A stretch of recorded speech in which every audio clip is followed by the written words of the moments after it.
been training with Run Zone, am I right? Yes. I think for the past year. Gerda herself, because I know sometimes she does run with Run Zone. Yeah, sometimes she does visit, but she's passed us in some runs a lot of times. I solemnly swear by Gerda Steyn to see you at the finish line, yes. We've got a deal, I'll see you there. I'll also be sharing a little bit of my personal diaries that I write from the day I started running until this day.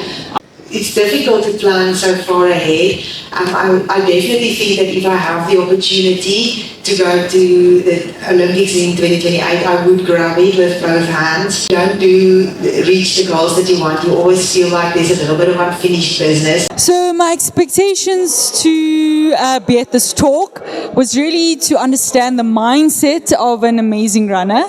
And for me, I think it's just the takeout here is that finding your own way through it, and no person's running plan is the same.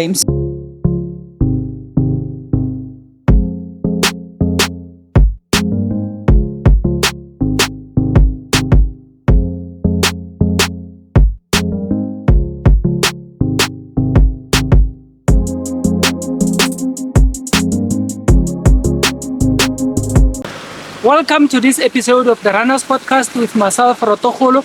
Today we are here at the Ren Park Golf Club.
Brother, how are you? Fine, thanks, and you, man? Please tell us about yourself.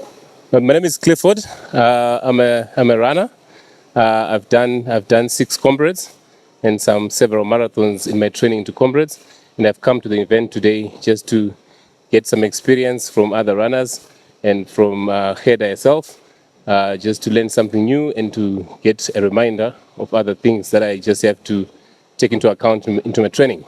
And you've been training with Run Zone, am I right? Yes. I think for the past year. Gerda herself, because I know sometimes she does run with Run Zone. Yeah, sometimes she does visit, but she's passed us in some runs a lot of times. Just this past weekend, we saw her doing a run with Run Zone, and she passed us. She waved. It was nice to see her run. It was nice to run alongside for a few seconds with the champion. Yeah, nice one. It was motivating, yeah. And what do you expect to get out of this event, man? Because I know she's got tons of experience in the 10 years of her running. Yes, it's the sharing of experience, learning some new techniques, just to get the story from the other side of other runners, not only from here, but from interacting with other runners, and also the psychological preparation in the marathons to come. We're preparing for our first marathons in the end of January, and also preparing for the big C, the Comrades. So this is actually a psychological activity that you have to do as part of your Comrades preparation. I think it's part of the psychological preparation, because I know physically you are preparing. Yeah, physically we're building it up. Just after the festive, we're running, but the running was not so long. So I can say now we are just into full swing. So physically we're building it up. No injuries so far. So we're being careful, and we're taking instructions from the experienced runners, from all the other information that we get about running. So I can say now we're building it up slowly, and soon we'll qualify. Then we'll see how it goes as we train. Thank you for your time, man. And then, yeah, let's rush inside because we're about to start. Let's not miss any moments. Much appreciated. Thanks, man. Sharp, sharp. Folks, I think Graham did ask you, but I think what we need to do is please give yourselves another big warm round of applause. I can't tell you how exciting it is to feel your excitement this evening. And for everyone to be this fired up this early about a race that is 6 months, give or take, away is incredible. What I did want to do before I intro Gerda to you, and a great honor to, in one way, share the stage with her, and I think other than Bruce Fordyce, just on a sidebar, Your Honor, one of the most influential athletes in the history of our country is here with us tonight. Can I just check though, who has a green number in our audience? Put up your hand, please. Whoa, look at that. Brilliant. Nice so. Julian is still running the Comrades at the age of 66. Who has run 5? Put up your hands if you've run 5. Okay. Who has run 1? Who made their debut last year? Okay. And who has never run Comrades but has entered? Oh, shame. No, I'm serious. Those of you who are, those are novices, stand up, please. Stand up wherever you are. Stand up, novices. Those of you that are going to run Comrades this year, up you go. Can we welcome them to the greatest race of all time? And now, don't sit down, don't sit down, don't sit down. I'll be race announcing again, so I want you to hold up your right hand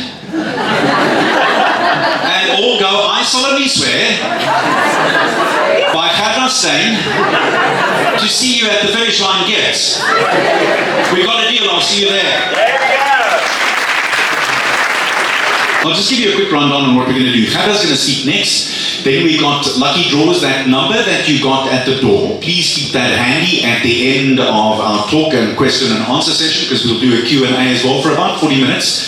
Folks, the only athlete in the history of road running in our country to hold the 2 Oceans, the Comrades Marathon and the Standard Marathon record at the same time. I don't have to tell you that last year's race was absolutely spectacular.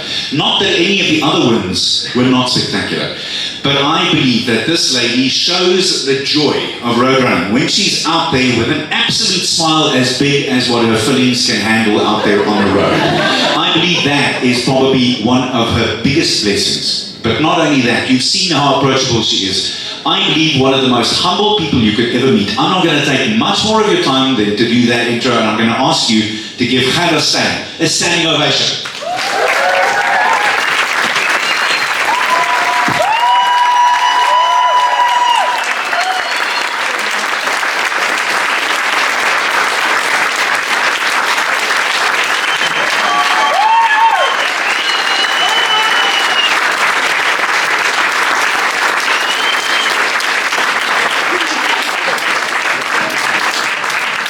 So much, everyone. Wow, what an awesome energy in the room. I can't believe it. Like, so humbled by all of your presence here this evening. Thank you for making the time. I know school started this week. It's the first week back, fully back into the new year. So I must just say to each and every one of you a huge thank you for making time to come out tonight and just share a little bit of stories and humor, and hopefully also a bit of motivation with our fellow runners in the running community. I'll try and keep it on point. I made a little presentation just also to help myself to stay on point. But yeah, if there's anything, any questions along the way, you are welcome to stop me and ask to elaborate or anything like that. It's super casual. And also, if you at any time want to get up for a drink or a little break, please do feel free. It is a free country. It's a free hall. So yeah, I hope you enjoy. So we can get straight into it. I want to make the theme of tonight, Own Your Running in 2025, and I'll explain as I go on why those specific words. But yeah, let's get straight into it. First of all, I'm sure I said a warm welcome to everyone already. I want to start, I don't know if everyone here know my story, how I started running. Graham touched on it a little bit, but if in case you haven't heard it, or perhaps not heard it in my own words, I started running when I was already through university, through school. I did a bit of barefoot running when I was growing up on a farm, but nothing too serious, maybe running away from my older brother and sister as they were chasing me with something. But running was never really a part, like, well, at least in an athletic point of view, part of my framework. I dreamed about running, I dreamed about being a professional athlete in some form, but when I say I dreamed about it, it wasn't as if, you know, I dreamed about as in I'm taking steps to become that. I was just thinking, wow, what a life it would be, and then I would move on. So I didn't start as a runner. Running came into my life because I wanted to make friends. I moved to a foreign country and I didn't know a single soul. So I thought I'd join a club there. When I was living in South Africa, I didn't even think about joining a running club. I had no idea about this whole world, incredible world of running. That was just there and waiting for me, really. So I joined the running club in a foreign country. First night I showed up. I didn't know anyone, so I was a little bit shy, and I can also say I showed up after work. Anyway, long story short, I got into it so bad that here I am today. But anyway, what I want to say is that we all have a story. I have a story, perhaps you've heard my story, you've heard it now, but I know each and every one here tonight have a story, and your story is unique to you, and I think that is why it's so important for us as runners to come together so that we make sure we share those stories and we share our passion with like-minded people. So also with that, my reason to start running was to make friends, and that was enough to get me started. But now you have to keep going. So I guess you need to find ways to make sure that reason that you started is either enough to keep you going, or find more reason to make sure that it's not just a start and stop. So that's why I also thought about doing this talk in January, because I know January is sometimes a cliche, you know, new year, new me, all of that, we hear that. But I also want to encourage you to almost flip it around a little bit and think about the January energy as if it's a free ride. Like, you don't have to announce your ambitions for the new year to the world. You don't have to make a big announcement saying it's new year, new me. But I want to encourage you to use the energy, the free energy that you are getting from all around, without even asking it, to make sure that you do get a fresh start and you do get a fresh perspective on where you want to be and where you are going. Give Gerda a big round of applause.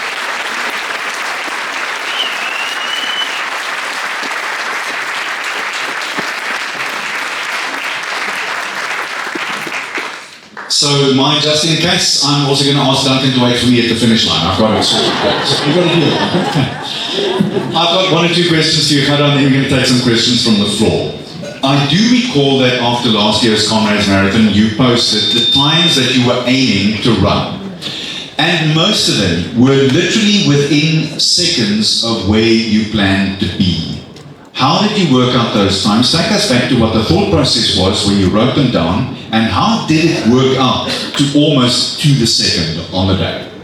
It was very interesting when I shared the planned splits versus my actual splits after the Comrades Marathon. I was actually a little bit overwhelmed with all the reactions that I got from it. I didn't know that it was unusual really to do this, but apparently it was.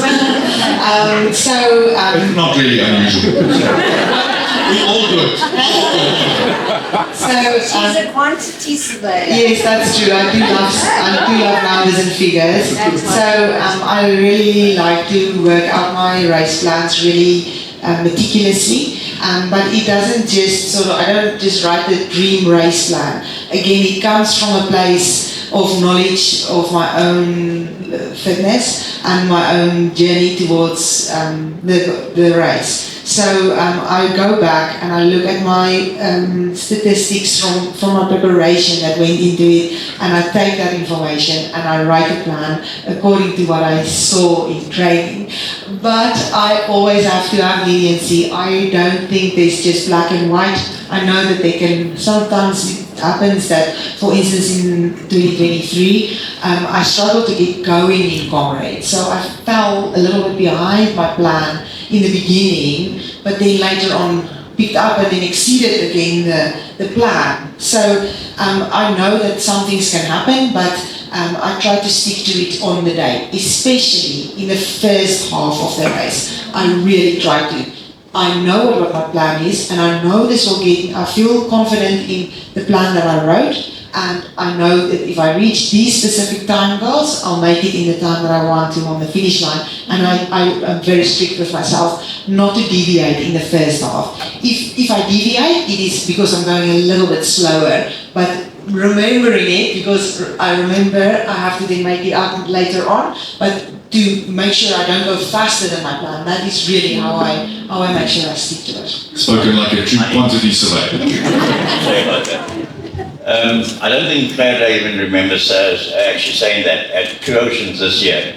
The guy that was the MC that was asking the questions to all they couldn't afford me. Yeah. And one of the questions posed to Gerda was, so Gerda, you've broken the record up and down at Comrades. You hold the record at Two Oceans. What is left for you to do? That was the question. What is left for you to do? What are you doing here this year? Are you here, and are you going to be breaking the record? And her answer to that was, well, if everything goes according to what I trained for, and everything works out on the day like my training, then yes, I'm here to break the record. And that was our answer. I don't know if you remember that. Last question before I open to the floor. Gerda, I know I've asked you this on my radio show before, but I'd like you to tell the folks here this. When was the first time that you can remember that you were running in the lead of a race and you thought, I belong here? Because for most sportsmen and women, there's that one moment where they realize, I've reached the class where I want to be. Take us back to that, please. I think one moment, there will have been a few moments along the way, but one specific moment that comes to mind when you ask me this question was in 2018 when I ran the Two Oceans and for the first time won the Two Oceans. And I remember that year, it was a very, very strong year. I was picked as one of the favorites, but there was a strong field of international ladies coming through, so I wasn't the standout favorite. But it was, for me, it was quite wow. I couldn't believe that people were saying I was one of the favorites, because the year before, the 2 years before that was the last time I ran Two Oceans. I wasn't even in the top 10. So for me, it was a real compliment to hear that. And I remember Duncan said to me before the race to just take it easy and run according to how I feel. But I must remember that if I'm in the lead at the top of Constantia Neck, I have to win the race. So I was running the race, I wasn't in the lead, only until literally right at the top of Constantia Neck, I overtook the lady that was in front. And I just remember those words, and I remember Duncan said, if you are in the lead, you will stay in the lead. And I just put everything in there. And that moment to me stood out, because that to me was when actually a dream of being in the lead became very real, and I was still feeling good in that moment. I wasn't struggling, so I thought, I'm here now. Now what do? I'm going to just go. Brilliant. Right, I'll take some questions from the floor. Just put up your hand, I'll come to you if I can. Let me work this way around, because we may get a bit of feedback from the speakers, so forgive me if we do. You look like... In between the question and answers, if you want to just get up a little bit and stretch the legs, please feel free. I won't be offended. Hello. So I've been running for about a year now, and figuring out like where I'm going with this. Keep the mic close to your phone. Getting further and further. I want to know what, there's all this maths and there's science and all this stuff, but what tests have you done that tell you a little bit more about yourself and your body and where your roof is and where you're actually at, like year 2 or lactic or what, all these stuff. But any of those tests that really tell you like where you're at and where your roof is and so on. One very, very simple tool that I've learned from the beginning that is not needed, you don't need to go to a lab or have a little, those pricks that prick their ears, and then you don't need any of that. One of my most basic, simplest tools that I use is I'm very quite particular about measuring my heart rate. So I keep a close eye on it. I would do the same run. It doesn't even matter if it's not a flat, perfect route, but it could be any route, even if it's a really steep up and down route. I would do the same route every other week and measure my heart rate against what I did before. And that always gives me a really clear indication, because that speaks the truth. You can't lie about your heart rate. It's difficult sometimes to know how you felt.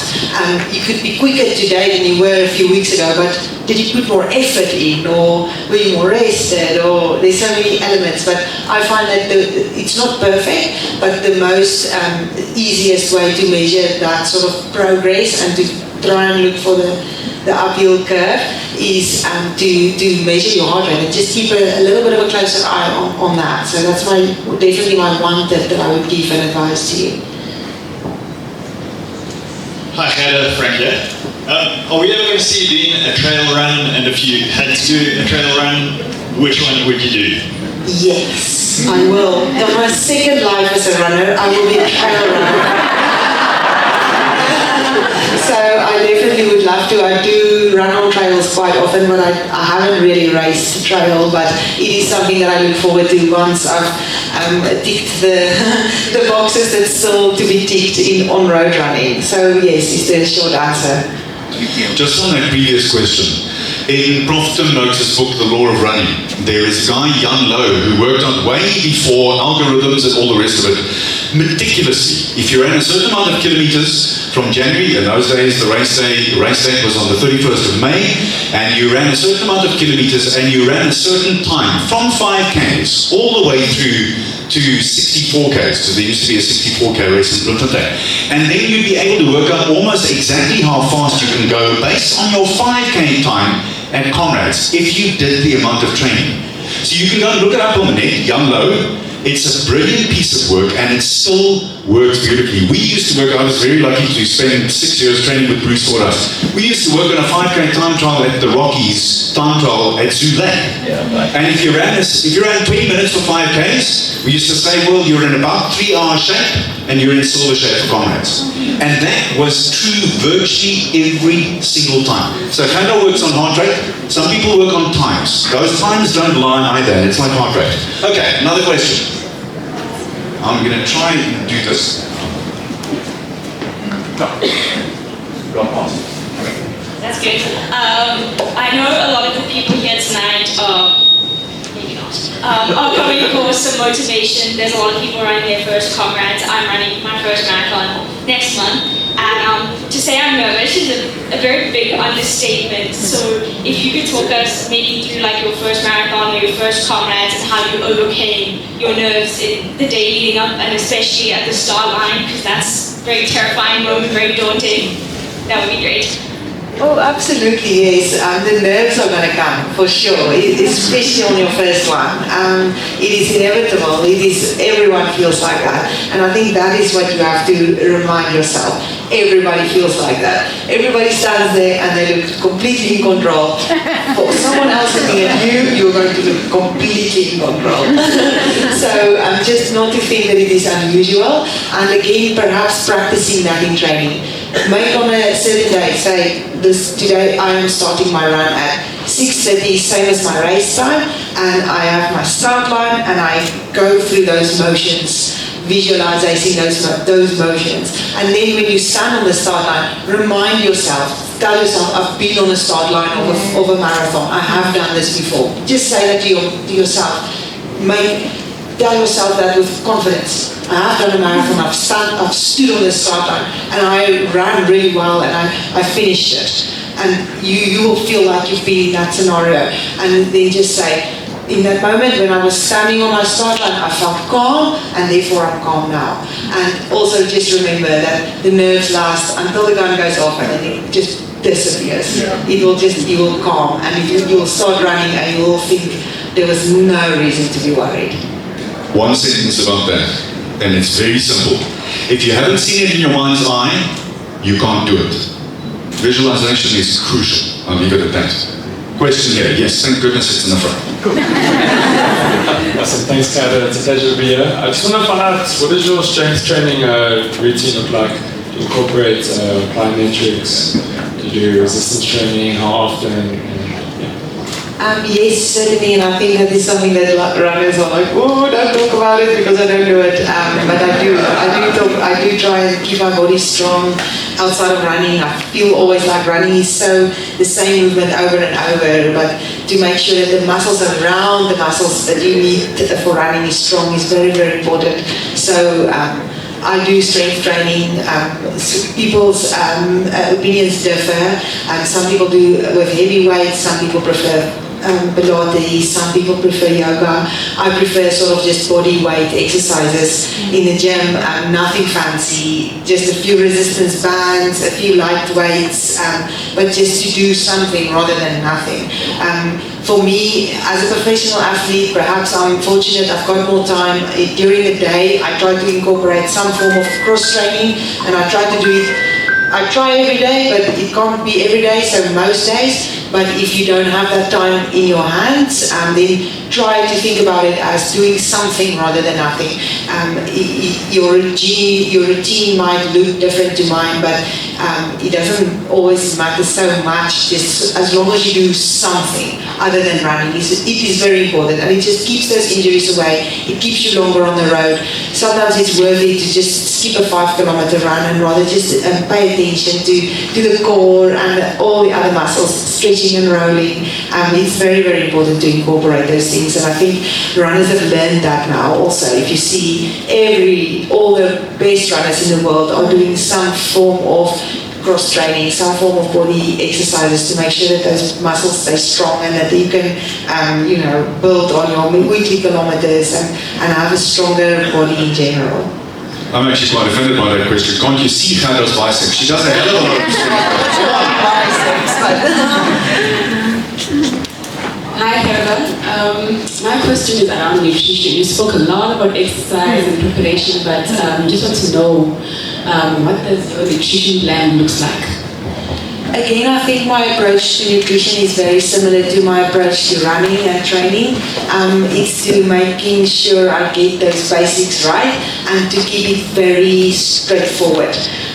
Again, in the media, in the news, in the whatever, there's so much information and it just becomes overwhelming. So for me, it's always important to keep my nutrition as simple as possible and as easy to do on a daily basis as possible. Not to make it so bizarre that you can only do it for a week and then you just get tired of buying all these funny ingredients. So for me, it's always just to strip it down to its core and then build from there. I eat plain oats in the morning. Sorry, it's boring, but that's what I do. Every single morning I eat oats without fail, unless I don't have oats, which sometimes happen. But I try and keep my food natural. I try and keep it simple as possible, and I try to plan ahead, especially on days where I can already know it's going to be a disaster because I'm traveling or I'm not going to be home at lunchtime. I try to make sure that I plan ahead and I know what I'm doing the next day and I know what my nutrition is going to look like, but without any of the curly, whirly, frillies around it, just to making sure those basics are right and that my food is simple, I know what's in it, and most important, it's nutritious. I'll come put a little no way. There you go. Right in the back. It is, run, honey, run. Keeping it basic is so important. Yes, sir.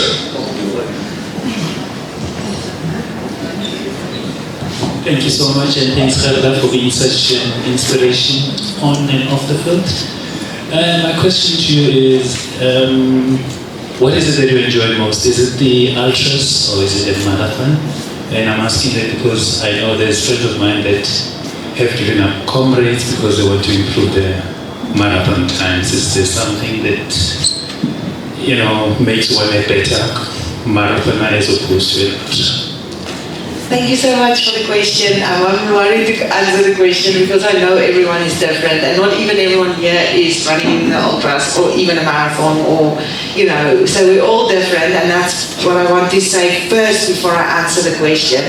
But also I have learned about myself and I've tried so many things. I've tried focusing on the marathon, I've tried to focus not even on the marathon but even shorter, but I always come back to the long distance and I always come back to the ultras, and I think the reason for it is just that enjoyment that I find in doing that. And I think a big reason for that is the community around it. I've gotten to know and love the community of the long distance races, and that's always what draws me back. If I think about my highlights in my career, it's always the ultras, and so I can definitely say 100% it's the longer the better for me. But in the same sentence, everyone is different, and it's completely okay to be a South African and not run Comrades.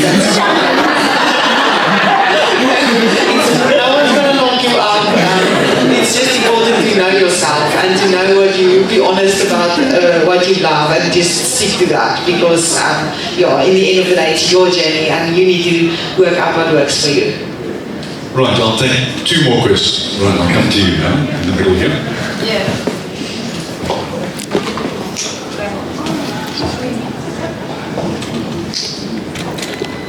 Hi, Gerda. I just wanted to ask, you did run last year and you didn't do as you hoped for, but it still doesn't mean that you cannot break, time records in 2028. So do you plan on, taking part there? And I'll also ask, in the future, do you ever plan on coaching or giving training just for the young generation coming up? Thank you. Thank you so much for your question. It's difficult to plan so far ahead. I definitely think that if I have the opportunity to go to the Olympics in 2028, I would grab it with both hands. When you don't reach the goals that you want, you always feel like there's a little bit of unfinished business. So I would definitely have that mindset if I'm in the fortunate position to qualify for the next Olympic Games. So I would never decline it. I mean, that honor of representing your country is very, very special. So that's the first answer. And then the second answer is 100% yes. I would love to, at the end of my career, say that one of the achievements that I've had was to find the next champion. And that, to me, I know it's not easy. I know you don't just stumble upon it. It takes finding, searching, and then developing. So that is definitely something that is close to my heart, and hopefully with, like I said a little bit earlier, with this new project that I have, that I will be able to plow a little bit of the knowledge into the younger generation and give them a more clear and simpler explanation of what it takes to run and what it takes to improve and to make it to a higher level. Last question. Here we go, sir. All yours. Ani, we can do a little bit more. Can we do more? Okay. Yes, we can. Right. Getting back to the nutrition, the general rule these days, 40 to 60 grams carbs per hour, depending on distance and time. Do you also work that out meticulously with your bottles placed with your marathons? And then do you ever need like 7 caffeine shots for an extra boost? When it comes to actual race day nutrition, yes, I do have a plan, but often it's worked out, not worked out for me, but the intervals or where I get my bottles is worked out for me. But often it is placed at every 5 kilometers in a race, whether it's the marathon or the ultra marathons, which works for me, that I've learned through the years. Every 5 to 7 kilometers, taking in some fuel works for me. But again, it's just often because the tables are set out in that way. But what is more important than that exact science is the trial and error. I've made so many mistakes as well in the past. At one point, I was struggling with my stomach so often in races. I already knew at 25 kilometers, it's me and the bushes. So I was struggling with that for a little while until I decided to decrease the amount of caffeine that I was taking. So I was still having some gels with caffeine in them, but just a lot less, and the problem went away. But it was completely just trial and error. So that to me is something that I always recommend to runners, is to also practice your fuel that you are going to do on race day during your long runs, just to see how your body reacts. You can't replicate it exactly because your long runs aren't that intense, but it gives you a good idea of how it sits in your gut and how you feel, and how you feel after taking a certain energy, whether you prefer drinks or whether you prefer a gel or more solid food. So it just really is trial and error. There's so many products out there, so again it can be very, very overwhelming. But also just to remembering, again, bringing it back to the basics, rather take something than nothing. You need sugar comes in many packages. As long as you're taking it, you're going to be better than not taking it, and then refining it from there on. Right, let me try and come to you.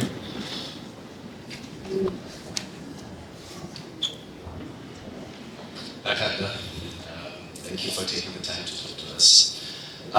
My question is more around getting into the mind of a champion. So at my level, when I enter a race, I'm entering to finish at a specific time. It doesn't matter if there's 5,000 people in front of me or behind me, it doesn't matter.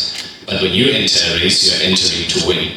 So my question is, do you stick to the plan throughout the entire race, as in the projected splits that you spoke about? Do you stick to those splits even if there's like 3 competitors in front of you? Do you say, I'm going to stick to my plan, it doesn't matter if they're in front of me, or does there come a certain point in the race where the gloves come off, where you're like, I need to be in front of this person irrespective of what I've trained for? Oh, 100% yes. There comes a time in the race where it's, race plan is out the window. First, you have to win the race. But not always, and there are races sometimes where I'm just being honest with myself and telling myself I'm not going to win the race.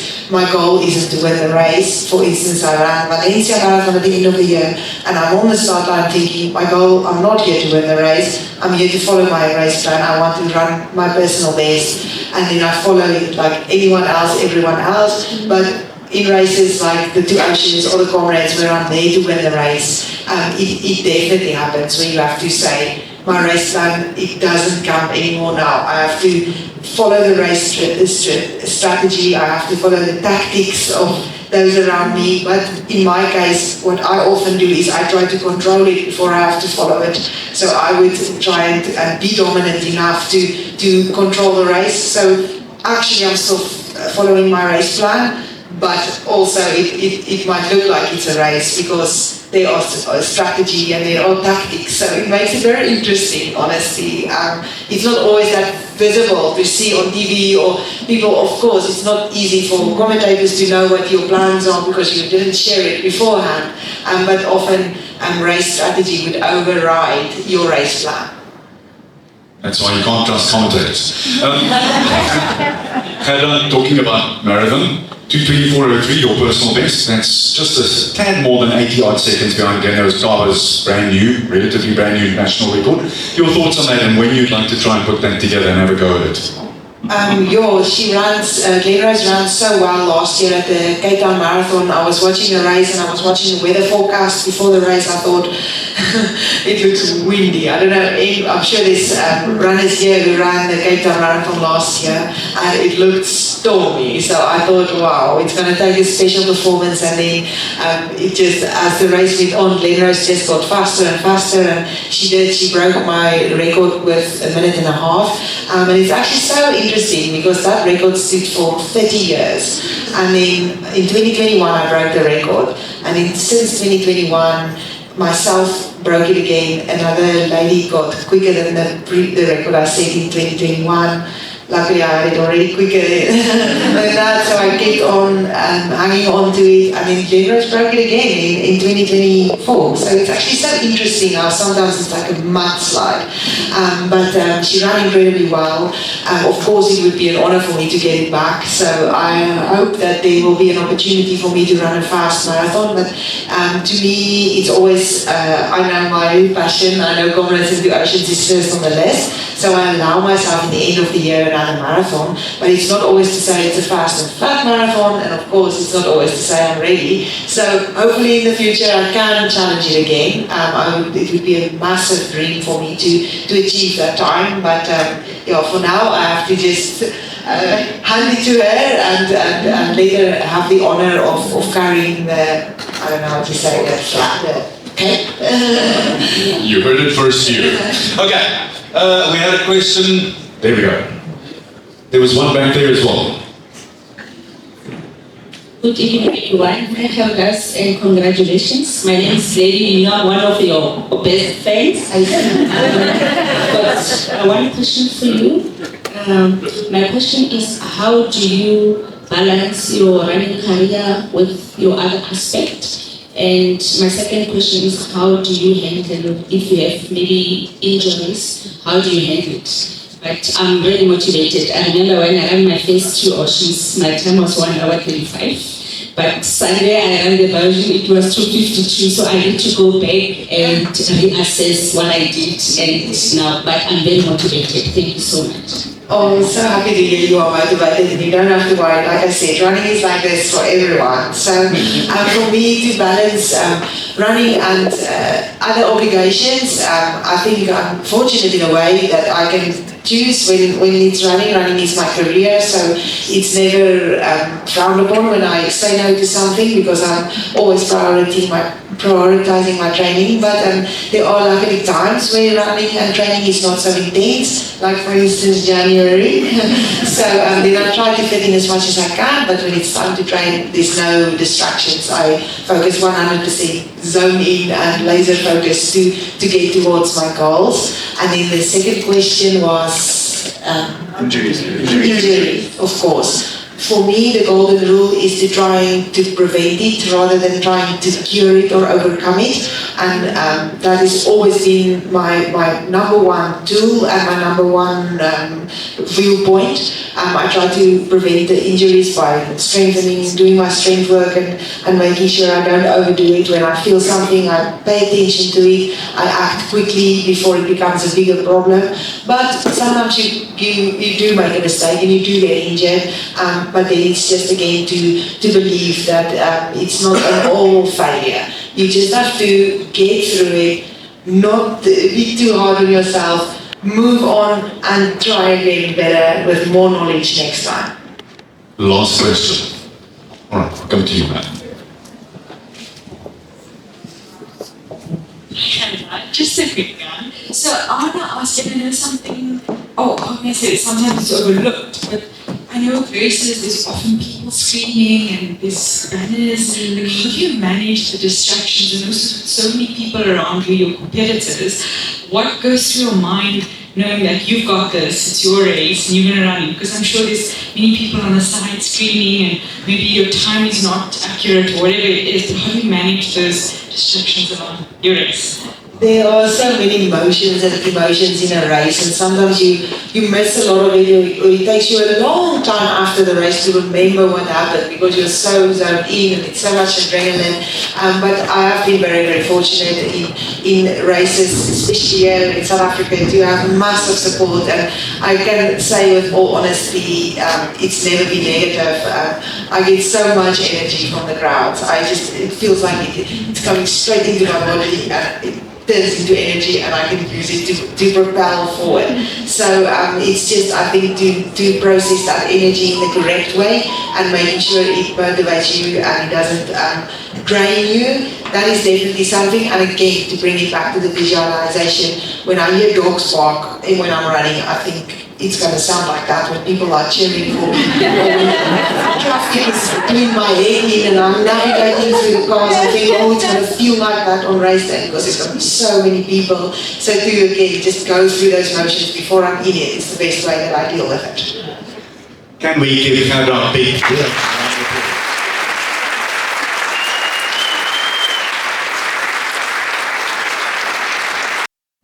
Thank you. Thanks, lady. Oh, thank you so much for waiting. One photo. My photos are blurred. No, never. Hi, Bo. There we go. Oh, I love you too. Oh, that's so sweet. Thank you again so much for coming. I think the last one was it blurry? No. I mean, this is the last blurry. Oh, okay. The last one. How do you say? There's this eye.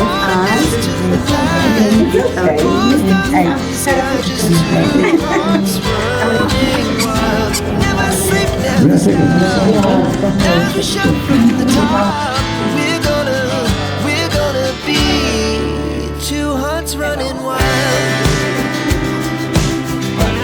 And now we have Mira. Mira, how are you? I'm good, thank you. Good. Please tell us a little bit about yourself and your running. Okay, so I think in a nutshell, I am a designer and something about what I do and what I love. And then my running, I think for me, mostly it's a 5K. I'm trying to master that first. But for me, running is a form of therapy. I think it's getting to know who I am. And it's a way to also get all the bad out of the day. So running is really for me a form of healing as opposed to a sport. What were your expectations coming to this one? So my expectations to be at this talk was really to understand the mindset of an amazing runner. And for me, I think it's just the takeout here is that finding your own way through it, and no person's running plan is the same. So I think it's to just highlight the fact that we're all unique runners, but we've just got to find our own way to get there or to the end. And since you are a designer, a pub runner or a fun runner, to go up. Definitely, I think I'm more of a fun runner. Definitely. I feel not this year, but next year, definitely Comrades is on my bucket list. But I think for me, it's to challenge my mind. So definitely for charity. But I think for me, it's to know that my biggest strength is my mind, and I want to prove that to myself. And hopefully, congratulations on starting, because we all have to start somewhere. Yes. And all the best in your long journey to Comrades. Thank you so much. And just tell me, do you think what you had today will help you in your preparation for Comrades? Most definitely. I think Gerda has been a massive inspiration. And more so, I think for me, it's just her humbleness. And I think in life, it's just about being in your own energy. And the humbleness of people up there truly inspires you, because we are just normal people. They are no different to us. They've just had a plan and they made it work. And I think that is so true. We all sit on the couch, feel low, and they're just normal. They go through all of that. But I think the difference is that it's that motivation and it's that drive. And I think just being here today is a big step to getting to the end of Comrades. Appreciate your time and all. Thank you. Thank you so much. Yes. Madam, how are you? I'm good, thanks, and you, sir? We just attended Gerda's session. And yeah, what's your take away from this one?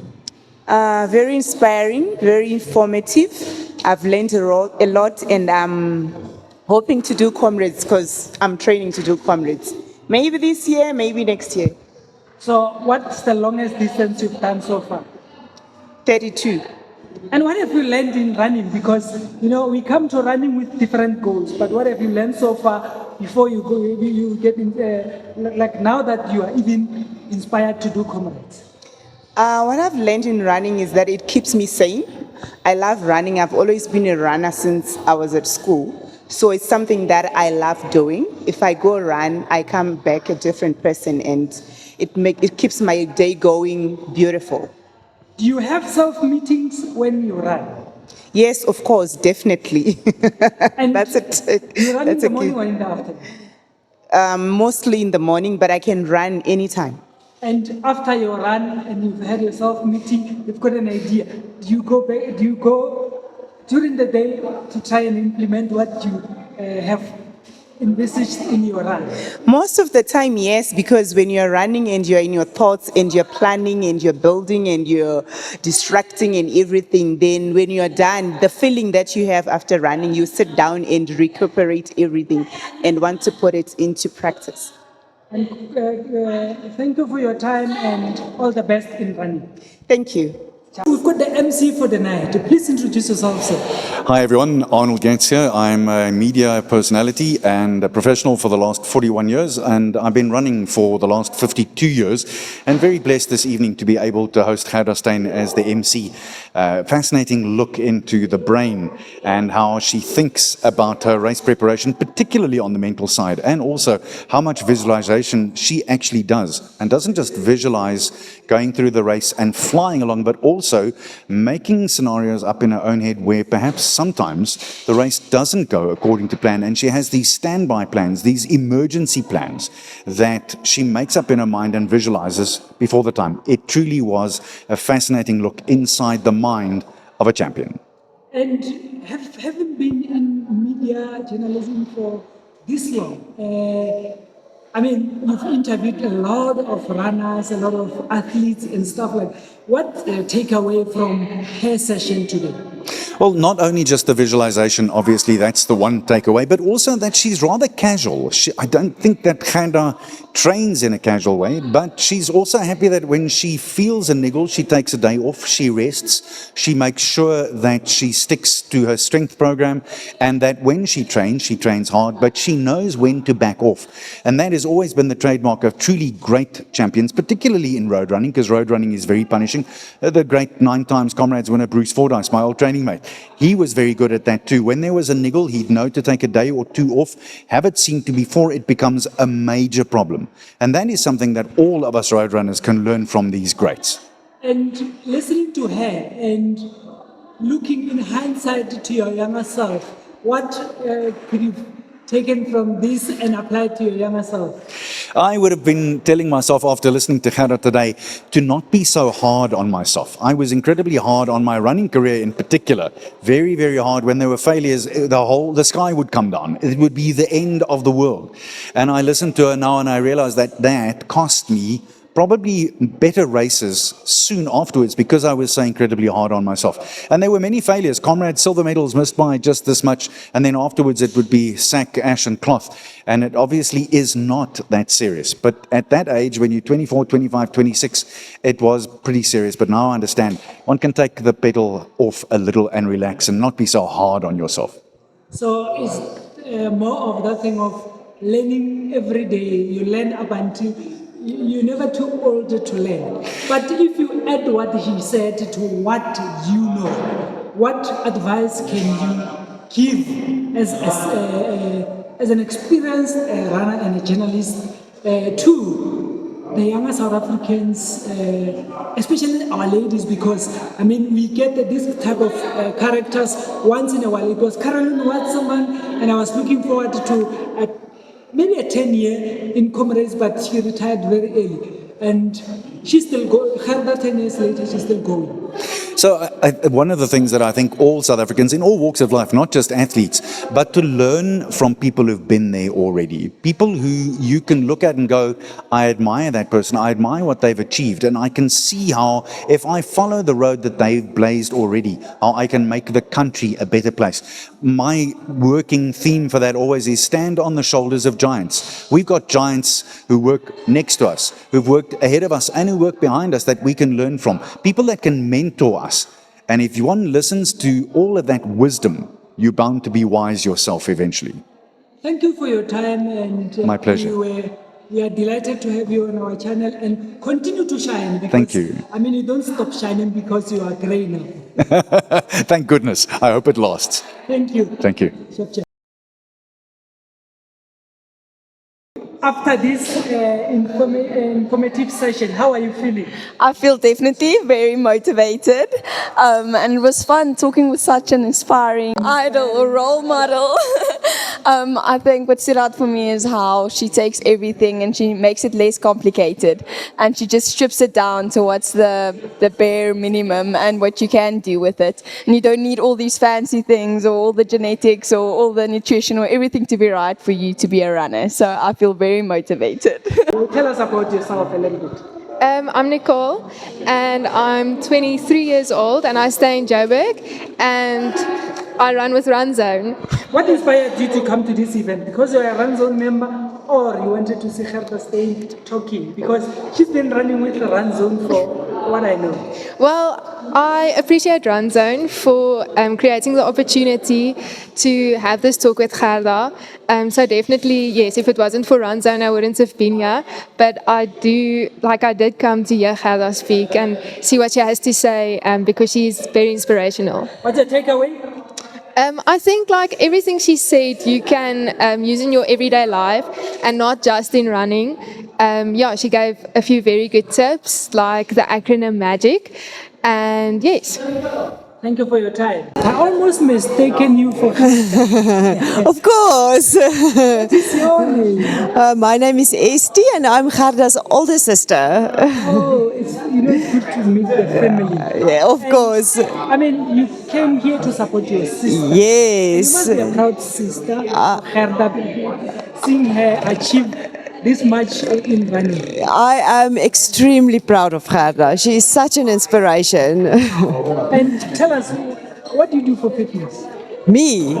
So I am not a fanatic runner like Gerda. I do run a little bit, but I like to mix it up. I do spinning, I do boxing, do a bit of strength training, so a little bit of everything. Should I watch myself because you're a boxer? Yes, you should. You should be on the lookout. Anyway, I think you've listened to Gerda talk, Gerda's interviews, but out of today, any takeaways for you? I think the biggest thing that I can take away from today is how Gerda says you must own your own run and you must do what works for you, and you can follow all the rules and whatever else, but it's all about what really works for you.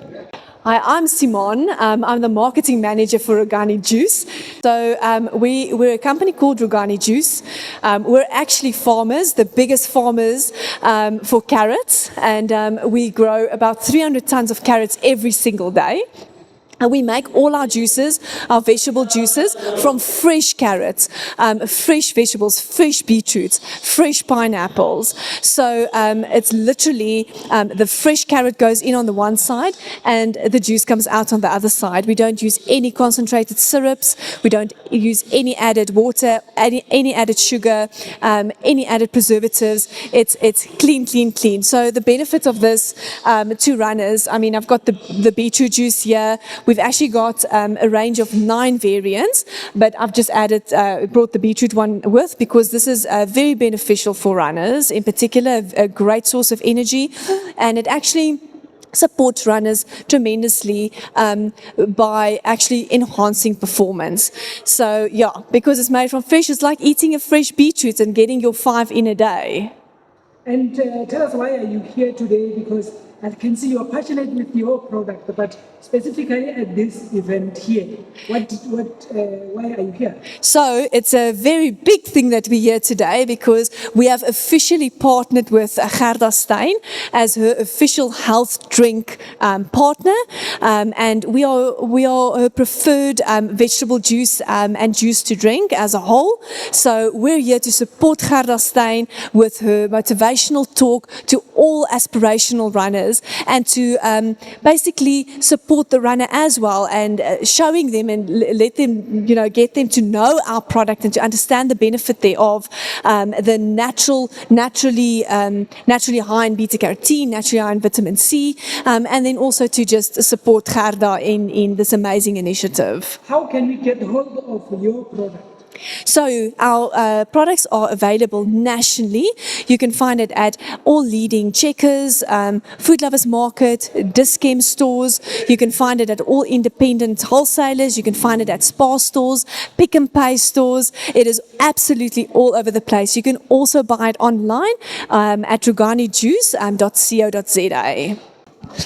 I would just like to wish everyone a massive happy 2025. Go crush your goals and don't be afraid to dream.